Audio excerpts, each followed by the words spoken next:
tudo bem com vocês? Então, meu nome é Luísa e hoje vamos estudar sobre muitas coisas legais e entre elas estão as proteínas.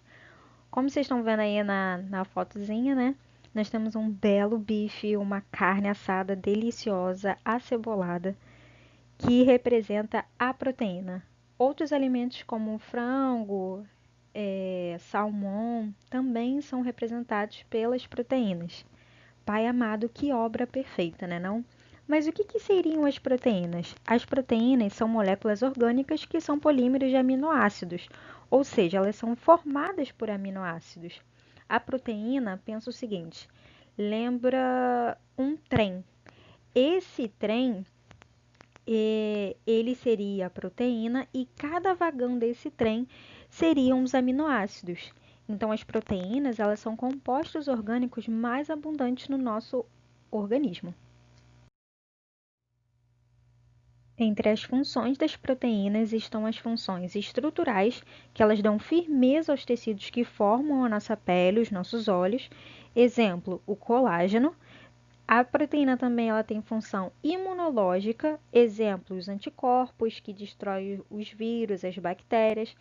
Ela tem função hormonal, que vão regular a quantidade de açúcar no nosso sangue, exemplo, a insulina e o glucagon. Ela tem a função também de catalisador, porque elas aceleram as reações que acontecem no nosso organismo, exemplo disso é as enzimas são proteínas. Outra função da proteína, ela tem a função contrátil, exemplo, a actina e a miosina, e tem a função também de transporte. A proteína mais conhecida é a hemoglobina. Então, o formato das proteínas elas podem ser de 4 tipos: primária, secundária, terciária e quaternária. Calma que não é difícil, não entra em desespero. Na estrutura primária, ela vai se referir à sequência de aminoácidos que estão formando uma proteína. Lembrando que esses aminoácidos vão estar ligados uns aos outros através de ligações peptídicas. Luísa, o que seriam essas ligações peptídicas? Calma, não entre em desespero que eu já vou explicar. E exemplos de estruturas primárias? Nós temos a fenilalanina, temos a leucina, temos a serina, temos a cisteína. Todas essas são exemplos de estruturas primárias de uma proteína, ok? Ok. E a estrutura secundária? A estrutura secundária, elas são ligações peptídicas que vão começar a fazer a interação umas com as outras. E aí elas vão acabar formando essas pontes de hidrogênio. E quando acontece, a estrutura da proteína ela vai mudar. Ela vai ficar toda enrolada, toda dobradinha, como um formato de um telefone, um fio de telefone. E essas pontes de hidrogênio, elas vão conferir o quê? Um formato helicoidal para essas estruturas secundárias. Exemplo de uma estrutura secundária de uma proteína, a queratina. O que acontece? A queratina, ela é uma estrutura secundária de uma proteína. E aí, ela tem o formato de alfa-hélice, ou seja, a cada 4 aminoácidos, ela vai ficar com uma segunda estrutura dobrada. Por exemplo, fiz aquela chapinha lá para eu poder ficar linda e maravilhosa. O que vai acontecer? A água ela vai atrapalhar o trabalho da queratina, que é uma proteína que, entre outras funções, ela vai isolar eletricamente os fios, ou seja, impede-os de trocar as cargas elétricas de seus átomos. As moléculas de água elas vão promover uma migração, deixando as fibras carregadas negativamente. E como os corpos com cargas iguais se repelem, o cabelo ele vai armar. É por isso que quando a gente faz uma chapinha, a gente molha o nosso cabelo ele fica armado. Além disso, a molécula de queratina, ela possui pontes de hidrogênio, que é uma espécie de conexão entre os átomos de hidrogênio e outros como oxigênio. Essas ligações, elas se alteram toda vez que os fios se molham e secam. Ou seja, quando o ar está úmido, mais pontes se formam, alterando a organização das moléculas e forçando o cabelo a espiralar. E aí, Luísa, como é que o condicionador e o shampoo agem no cabelo? Simples. O shampoo ele vai apresentar cargas elétricas negativas. E quando limpa os fios, ele vai passar essa característica o que para os nossos cabelos? Os cabelos eles vão se repelir e eles podem ficar rebeldes. E qual é a função do condicionador? Como é que ele age nisso tudo? É aí que o condicionador vai entrar. Com as cargas positivas, ele vai deixar tudo balanceado e fácil de pentear. E a estrutura terciária e quaternária, Luísa? Calma, respira. Anota tudo isso. Não entendi nada. Volta o slide para você entender.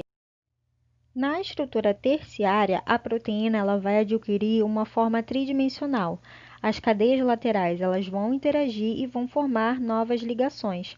Elas podem fazer pontes de hidrogênio, interações de Van der Waals e até mesmo pontes de enxofre. Ou seja, a estrutura terciária ela nada mais vai ser do que uma junção das estruturas secundárias e que vão formar a terciária. Ok? Exemplo disso, nós temos as mioglobinas. Na estrutura quaternária, vai ser a união de duas ou mais cadeias polipeptídicas. Exemplo disso, nós temos a hemoglobina. A hemoglobina, ela existe um átomo que é de ferro e que vai interagir com o oxigênio e vai formar o grupamento M. Uma questão que eu quero dizer para vocês é sobre a desnaturação proteica. Se uma proteína sofrer uma desnaturação proteica, ela vai perder a sua função biológica. Mas o que faz uma proteína perder a sua função, Luísa? São as questões ambientais, como alteração no pH, alteração na salinidade, alteração corporal. E por que a febre ela é tão problemática? Porque a elevação da temperatura corporal faz com que as proteínas desnaturem e aí o corpo ele pode chegar e entrar em colapso. Existem proteínas que desnaturam, mas conseguem recuperar sua função biológica. Exemplo disso é a queratina. Só que, se uma proteína desnatura, ela nunca perde a sua estrutura primária, ou seja, a sequência de aminoácidos ela vai continuar fazendo as ligações peptídicas e sempre vai continuar. O que é perdido na desnaturação proteica são as interações entre esses aminoácidos, ok? Aminoácidos. O que seria um aminoácido? Um aminoácido seria uma molécula orgânica que contém pelo menos um grupamento amino e um grupamento carboxílico, ou seja, teria esse grupamento NH2, que vocês estão vendo aí, e um grupamento carboxílico, ou seja, um ácido carboxílico. Existem mais de 300 aminoácidos conhecidos. No entanto, apenas 20 aminoácidos irão formar as proteínas. E os tipos de aminoácido, quais são? Eles podem ser naturais ou essenciais. Os naturais o nosso corpo consegue produzir e os essenciais nós precisamos ingerir através do que? Da nossa alimentação. Existe ainda um semi-essencial, ou seja, o corpo produz mas em pequena quantidade, por isso nós precisamos ingerir. Exemplo disso, nós temos a histidina. Ela é essencial na infância, mas em adulto ela é semi-essencial. E exemplos de aminoácido, nós temos a valina, nós temos o triptofano, temos a fenilalanina, histidina, cisteína, todos esses são exemplos de aminoácidos. Vocês estão vendo esse radical escrito R? Então, o que vai mudar nos aminoácidos sempre vai ser nessa parte do R aí, no radical, porque ele sempre vai ter, gente, isso é obrigatório, ele vai ter o grupamento amino e vai ter o grupamento carboxila. O que vai mudar na estrutura de um aminoácido é esse grupamento R aí, é esse radical que vocês estão vendo, ok? Se minha voz estiver dando sono, você levanta, tá com água nesse rosto, trate de se alimentar, beba água também, porque é muito importante, e volte a estudar, ok? Eu sei que minha voz parece, ai, tô dormindo com a voz dela, mas vamos embora. Vamos que o Enem tá chegando e vocês vão passar, ok? Falei para vocês que os aminoácidos eles formam ligações peptídicas, correto? Mas o que seria essa ligação peptídica? A ligação peptídica é uma ligação química que vai ocorrer entre duas moléculas quando o carboxilo de uma molécula de um aminoácido, ele vai reagir com o grupo amino de outra molécula, de outro aminoácido. E aí ele vai acabar libertando uma molécula de água, isto é, uma reação de síntese por desidratação, que vai ocorrer entre as moléculas de aminoácidos. Aí, como vocês podem perceber, nós temos o aminoácido 1 e o aminoácido 2. Todos esses, eles vão formar uma reação de desidratação por síntese, que vai formar a água, e aí vai formar uma ligação peptídica, ou seja, vai formar um dipeptídeo. Vai ocorrer a liberação de água e vai formar uma ligação peptídica. E aí vai virar um aminoácido, ok? Não tem muito mistério, gente. Luísa, que? Tô só a Gretchen, não tô entendendo nada. Socorro! Corre para a monitoria, anota todas as suas dúvidas e corre para lá. Enzimas. Enzimas são compostos orgânicos e funcionam como catalisadores biológicos. A principal função que eu diria, se você tivesse que entender o que é uma enzima, são catalisadores biológicos. Toda enzima é uma proteína, mas nem toda proteína é uma enzima. As enzimas, elas atuam como catalisadores de uma reação química, ou seja, ela vai deixar acontecer a reação química de uma forma mais rápida. Elas vão ajudar a reduzir a energia de ativação, que é uma energia necessária para que se inicie uma reação química. E a função dela? Viabilizar a atividade das células, quebrando moléculas ou juntando-as para formar novos compostos. Ok? Com exceção de um pequeno grupo de moléculas de RNA com propriedades catalíticas, chamadas de riboenzimas, todas as enzimas são proteínas. Mas o que? Mas nem toda proteína é uma enzima. Neste esquema, nós temos o modelo chave-fechadura, o E representado pela enzima e o S representado pelo substrato. Pensa o seguinte, estou eu descendo uma ladeira muito grande. Muito grande. Caramba, estou me cansando demais. Meu Deus, estou descendo a pé, sem nada para poder me ajudar. A enzima é como se fosse um carro, um patinete ou uma bicicleta. Se você monta na bicicleta, desce a ladeira com o carro, com sua bicicleta, você concorda que você vai muito mais rápido do que você caminhando a pé e descendo a ladeira. Concorda comigo? Então, a enzima, ela é justamente essa forcinha que a gente precisa. Ela é justamente a bicicleta, ela é justamente o carro para poder acelerar a reação. Ou seja, ela vai ajudar a reduzir a energia de ativação, que é a energia necessária para que se inicie uma reação química. Vocês podem perceber que o substrato ele vai se encaixar na enzima, que é um local chamado de sítio ativo. Quando a gente enfia uma chave na fechadura, tudo bonitinho, vocês percebem que ela se encaixa. Se eu tivesse um outro tipo de chave, vocês concordariam que eu não conseguiria abrir uma fechadura? Sim ou claro, ou com certeza? Sim, claro e com certeza. Agora, se eu tiver a chave correta para poder conseguir abrir a porta, eu vou conseguir entrar no local, ok? Então, é justamente isso que a enzima faz. Ela encaixa o substrato para poder acelerar uma reação. Um aumento na quantidade de substrato, que é o reagente, ele vai aumentar a velocidade da reação enquanto houver enzima disponível.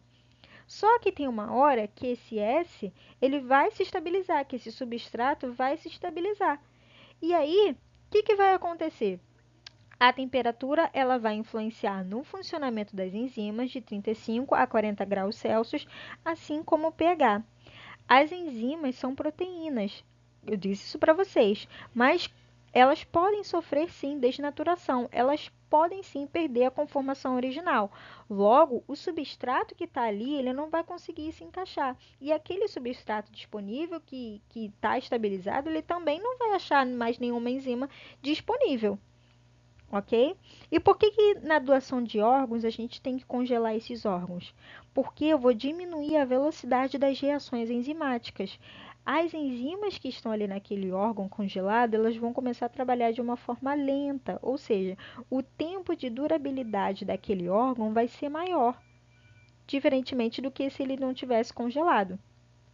Então, esse sítio ativo com o substrato, como vocês podem perceber no esqueminha aí, eles vão se encaixar enzima e substrato, porque eles têm um modelo chave-fechadura, e caso esse substrato não possua a conformação dessa enzima, ele não vai conseguir se encaixar e a reação não vai conseguir acontecer de uma forma acelerada, de uma forma mais rápida.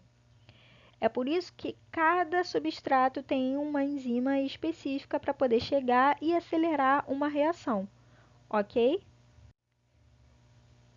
Que tanto ok é esse, gente, que eu falo? Socorro! Carboidratos. Os carboidratos eles podem ter o nome de açúcar, de sacarídeo, de glicídio ou de hidratos de carbono. Todos esses nomes se referem a carboidrato. Carboidrato é uma molécula orgânica formada por três átomos. Pode ser de carbono, de oxigênio e de hidrogênio. Ele é a primeira fonte de energia que o nosso corpo procura. Sabe aquele excesso de pão que você come 3, 4 pães de manhã? Então, esse excesso de pão, que é o carboidrato, ele pode acabar virando gordura, porque seu corpo entende que você está ingerindo essa quantidade de carboidrato por algum motivo. Ele tem a função energética, função estrutural e até mesmo de comunicação celular. No caso das plantas, elas fazem fotossíntese para poder conseguir essa energia. E nós, como é que a gente consegue essa energia? Através dos alimentos. Entre os tipos de carboidratos, nós temos os monossacarídeos ou monômeros, os disacarídeos, os oligosacarídeos e os polissacarídeos.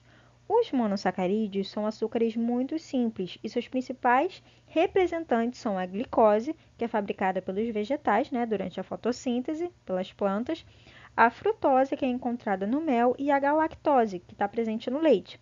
Lembrando que os monossacarídeos são solúveis em água. Os disacarídeos são formados pela união de dois monossacarídeos, e seus representantes mais conhecidos são o que? A sacarose e a lactose. Os disacarídeos também são solúveis em água. A sacarose, no caso, ela é formada por uma molécula de glicose e uma molécula de frutose. A sacarose é o açúcar que consumimos em casa, que usamos no nosso café, no suco, nos doces, até mesmo no açúcar da cozinha. Esse carboidrato ele pode ser encontrado principalmente na cana-de-açúcar e na beterraba. Já a lactose ela é formada por uma molécula de glicose e uma molécula de galactose. É o açúcar encontrado no leite e é a principal fonte de energia para a gente, né? E até mesmo para os bebês durante a amamentação.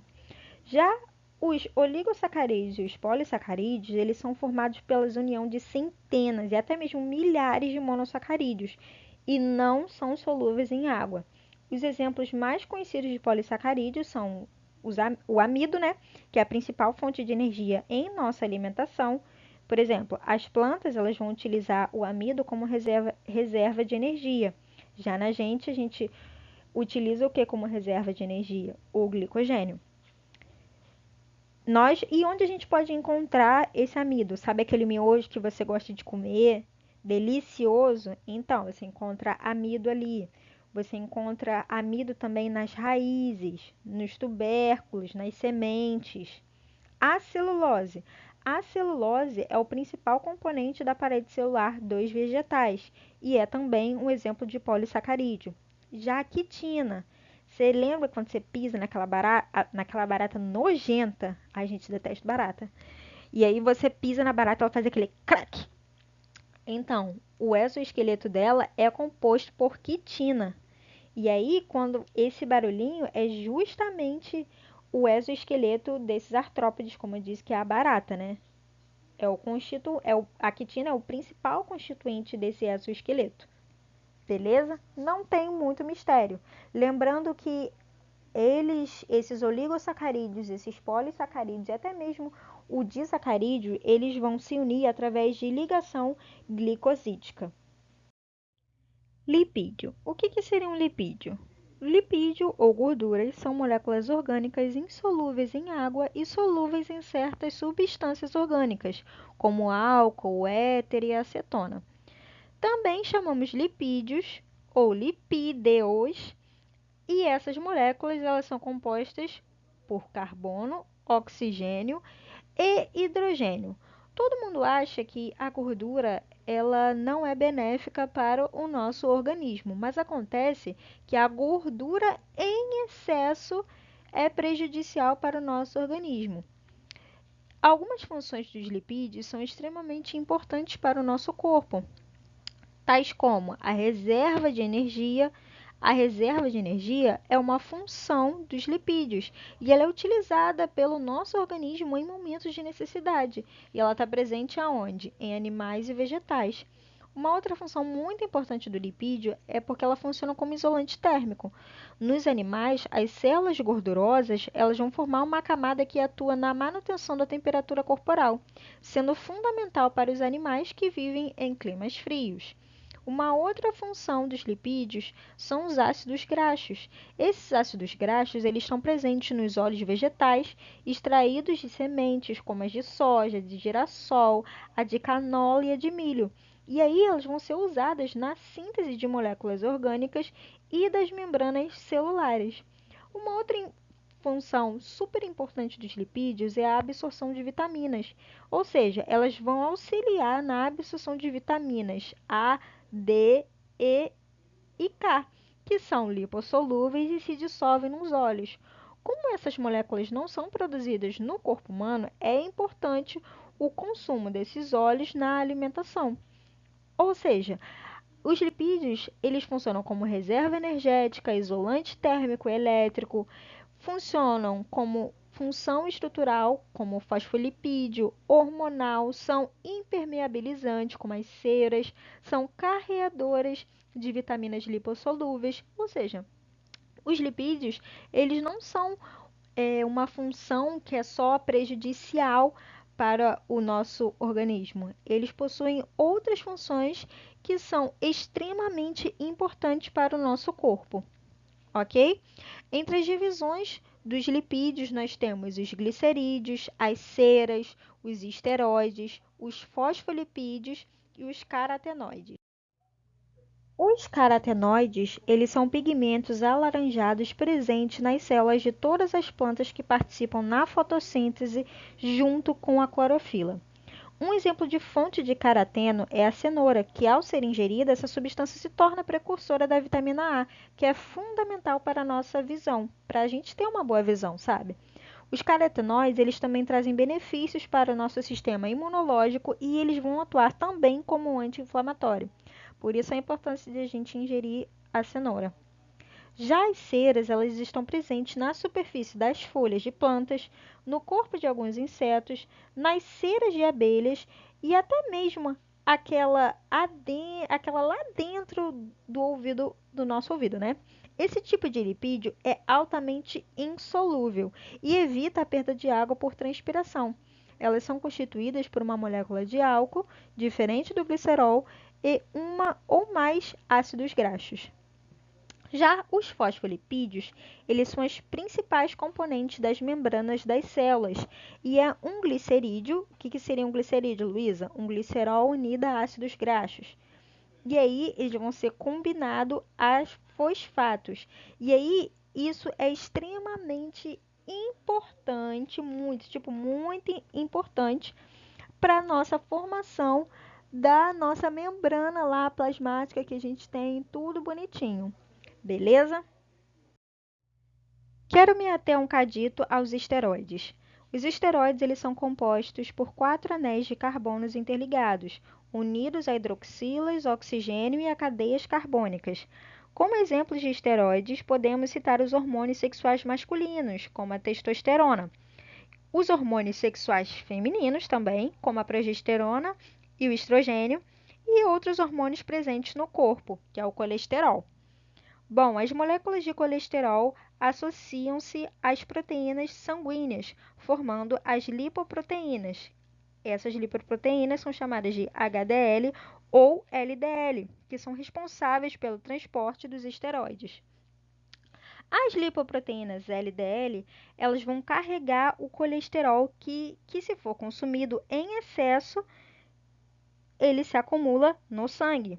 Já as lipoproteínas HDL, elas vão retirar o excesso do colesterol do sangue e vão levar para o fígado, onde lá vai ser metabolizado.